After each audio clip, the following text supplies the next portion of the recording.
Hello, I'm Serena Nelson. I've been knitting for about 5 years. I enjoy knitting for friends and family and even myself. Today I'm going to demonstrate adding a border to a knitted project. When you add a border, you can give your project a little extra flair. When adding a border, you can choose a completely different stitch pattern than you used on your garment, or you can also use a different color. So the possibilities are endless on adding a border. On this particular project here, I added a very simple little border that's just 6 rows. And adding a border, there's several different ways you can do it. One, it depends on the size of your border you're adding. If it's a relatively small border, you can just use a standard knitting needle. If you were to add a border along a full-length scarf or an afghan, you would actually need to use a circular needle because those can accommodate hundreds of stitches. So you need to keep that in mind when adding your border.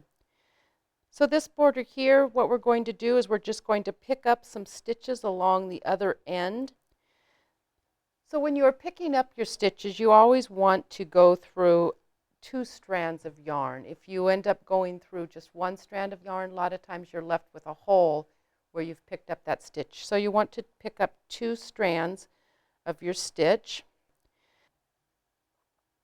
The first stitch is kind of the trickiest just to get you started. But essentially, you're just putting a stitch on your needle, and then you're just going to continue on down through. You're just going to really just kind of knit a stitch on to your garment.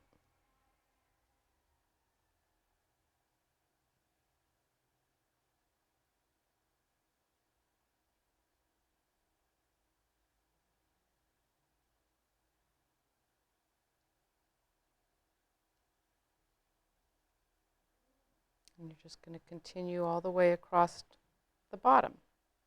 And then once you have your stitches picked up, you are just going to knit them in the pattern that you have chosen, and then you will cast off, and that will create this border.